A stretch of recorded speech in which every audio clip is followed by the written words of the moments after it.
तो पहला formula UCM का है, angular displacement theta equals to S upon R. S यहाँ पर होती है आर्क लेंथ, जिससे कि अगर सर्कुलर पाथ है तो आर्क लेंथ होगी ये एस, और आर होता है radius of that circular path. तो theta is S upon R, और इसकी यूनिट होती है रेडियन। एंगुलर वेलोसिटी इसको रिप्रेजेंट करते हैं ओमेगा से, एंगुलर डिस्प्लेसमेंट अपॉन टाइम, और इसकी यूनिट होगी एंगुलर डिस्प्लेसमेंट की होती है रेडियन, और टाइम की सेकेंड। तो एंगुलर वेलोसिटी की यूनिट होगी रेडियन पर सेकेंड। अगर वन कंप्लीट रोटेशन की बात करते हैं तो जो एंगल होगा वो 360 डिग्री का होगा। तो थीटा हम रख देंगे 2 पाई रेडियन, और पूरे टाइम को हम कहते हैं time period for one complete rotation. तो 2 पाई अपॉन कैपिटल टी, और ये इन्होंने कि 1 अपॉन टाइम पीरियड फ्रीक्वेंसी होती है, 1 अपॉन टाइम पीरियड फ्रीक्वेंसी कहते हैं एन। तो सो ओमेगा का एक और फॉर्मूला बन जाएगा यहाँ पर 2 पाई, जैसे यहाँ 2 पाई अपॉन टी ना, तो 1 अपॉन टी फ्रिक्वेंसी होती है, तो हमें सिंपली एन पुट कर देंगे, तो ओमेगा का एक फॉर्मूला आएगा 2 pi N. Relation between linear and angular velocity, ये नोन है कि v इक्वल्स टू होता है आर ओमेगा। v क्या है? Linear velocity, omega angular velocity, और R radius. Centimetre station formula है v square upon R, v linear velocity होती है और आर रेडियस। सेंटीमीटर स्टेशन क्या होता है कि अगर बॉडी सर्कुलर पाथ में रिवॉल्व करती है तो एक फोर्स लगती है टुवर्ड सेंटर, जिसको सेंटीपिटल फोर्स कहते हैं। इसकी वजह से एक एक्सलेशन में सेंटर तक काम करेगा, जिसका फॉर्मूला होगा वी स्क्वायर अपॉन आर। या फिर एक इसका दूसरा रिजल्ट है आर ओमेगा स्क्वायर। अगर हम ये v equals to r omega यहाँ पुट कर दें। टेंजेंशियल स्टेशन क्या होता है? ये इन्होंने कि अगर सर्कुलर पाथ में कोई पार्टिकल रिवॉल्व कर रहा होता है तो वेलोसिटी को हम रिप्रेजेंट करते हैं टेंजेंट के लॉन्ग।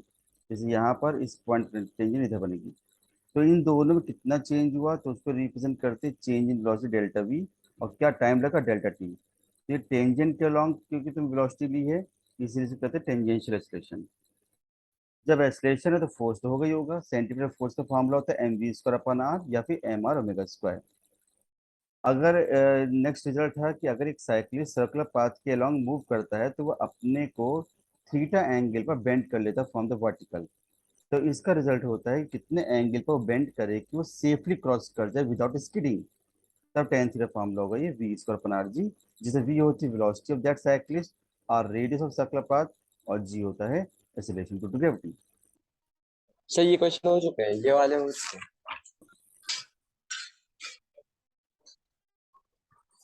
तो इस क्वेश्चन 4 में तो पहले डेटा बनाओ।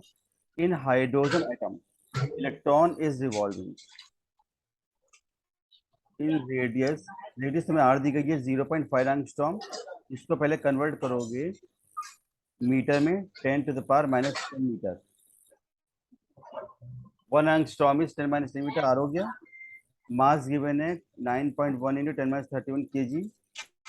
सेंटीपिटल फोर्स भी गिवन है एफ।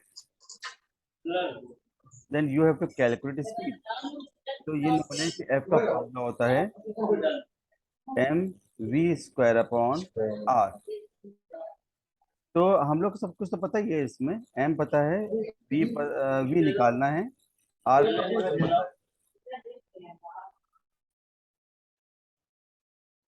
तो तुम फोर्स पुट कर दोगे यहाँ पर 8.81 into 10⁻⁻8 equals m is the mass of electron 9.1 into 10⁻⁻31। Radius r is given 0.5 into 10⁻⁻10,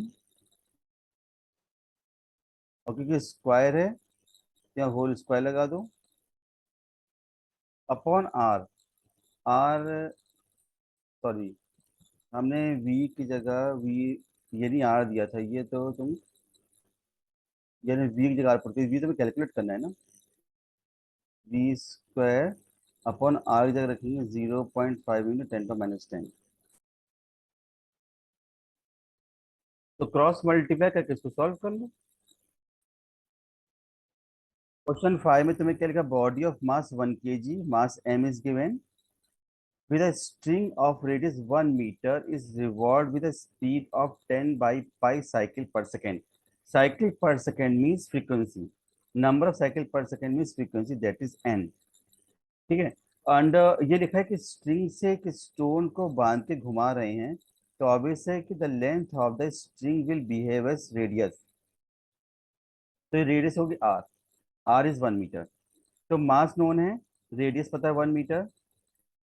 तुम्हें ये स्पीड दी गई, सॉरी फ्रीक्वेंसी दी गई है, और हम लोग को निकालना टेंशन।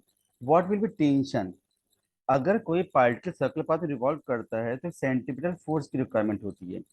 और अगर स्ट्रिंग से स्टोन को बांध के हम घुमाते हैं तो यहाँ पर स्ट्रिंग में लगने वाली टेंशन फोर्स ही सेंटीमीटर फोर्स काम करती है। तो जो ने टेंशन पूछा है वो एक्चुअली में सेंटीमीटर फोर्स होगी। और सेंटीमीटर फोर्स का फॉर्मूला होता है एम आर ओमेगा स्क्वायर, या m v square upon r. तो यहाँ पर ओमेगा लेने का एम ये था क्योंकि ओमेगा का फॉर्मूला होता है 2 पाई n, और फ्रीक्वेंसी मेंशन है 2 पाई, को पाई रहने दो क्योंकि n की वैल्यू ने पाई के टर्म्स में दी है 10/पाई। Pi will cancel out, answer will be 20 radian per second. तो अब ओमेगा मिल गया हमें। अब यहाँ पर मास पुट कर देंगे 1 kg, रेडियस पुट करेंगे 1 मीटर, और ओमेगा पुट करेंगे 20, क्योंकि स्क्वायर है तो स्क्वायर लगा दो, और यही टेंशन फोर्स ही सेंटीमीटर फोर्स ही आएगी। तो इस क्वेश्चन में लिखा है ball of mass 2.5 kg attach to one end of the string whose other end attach to ceiling of room. तो यहाँ पर सीलिंग को हमने ऐसे जूम कर लिया एस, यहाँ से एक स्ट्रिंग के थ्रू बॉल को हंग कर दिया है। 2.5 kg का बॉल है, तो इसका जो 2.5 जी ये वेट होगा, एम जी होता है ना, एम जी वेट नीचे डाउनवर्ड काम करेगा। whose other end attached to ceiling, ball rotate in horizontal circular path, ये इस horizontally revolve कर रही है तो नीचे circular path बन जाएगा। String makes an angle of 45 degree, angle 45 degree का ये है।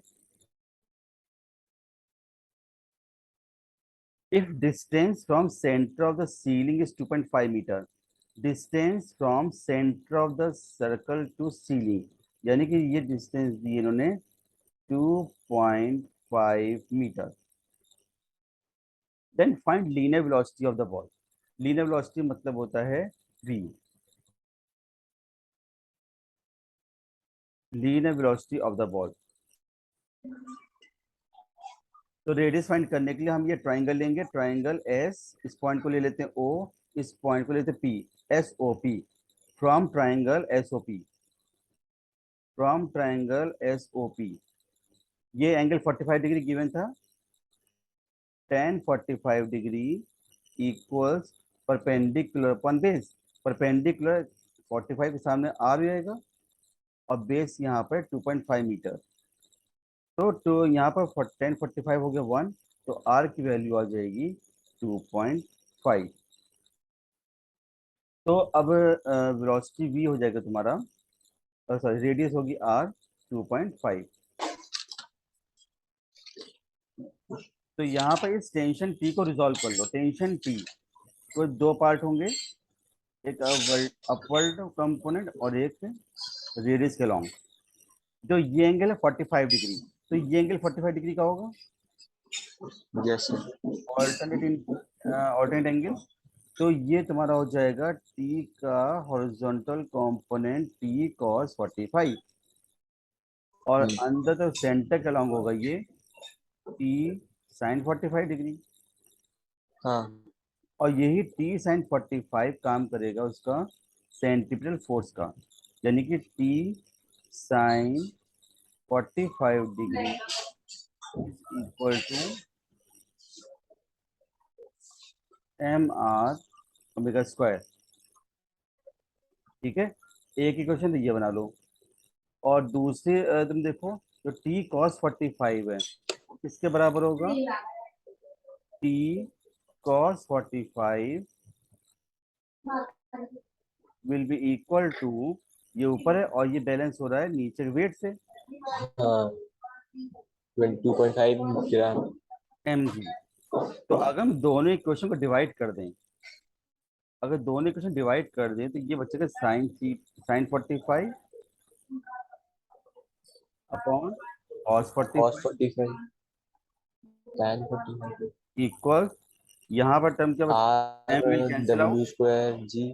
m will cancel out, r omega square upon g। तो अब तुम देखो ये तो 1045 बन गया, 1045 तो 1 होता है, तो 1 इक्वल्स टू रेडियस तुमने फाइंड की थी 2.5 ओमेगा स्क्वायर अपॉन जी।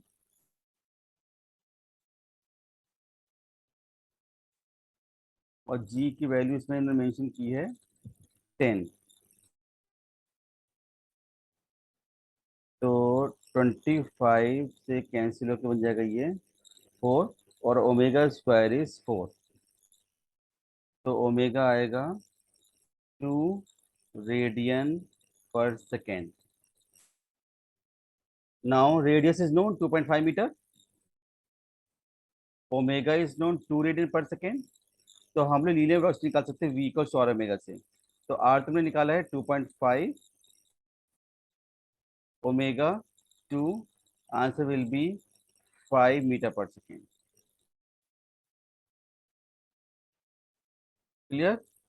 तो अब इस तो अब इसके बाद टेंशन टी यानी कि एम और ओमेगा स्क्वायर निकाल सकते हैं। अब क्योंकि ओमेगा नोन है, तो एम पता है, आर पता है, ओमेगा पता है, पुट करके निकाल देना। और time period of conical pendulum, time period कैसे निकालेंगे इसका? टाइम पीरियड मतलब one complete revolution. Time period formula क्या होता है? Distance upon speed. तुम देखो तो टाइम पीरियड मतलब ये पार्ट होगा ना, ये हॉरिजॉन्टल सर्कल में मूव करने वाले में जितना टाइम लगा, ये पूरा हो गया इसका सरकमफ्रेंस 2 पाई आर, और अपॉन स्पीड यानी linear speed v। 2 pi r में तुमको पाई पता है 3.14, रेडियस आर तुमने दी गई 2.5 मीटर, और अपॉन वी, वी तुमने निकाली थी 5, पुट कर दो, तो इससे टाइम पीरियड टी निकलेगा, वन कंप्लीट रेवोल्यूशन का टाइम, ठीक है, इन सेकेंड्स। तो ये क्वेश्चन कंप्लीट हो गया तुम्हारा।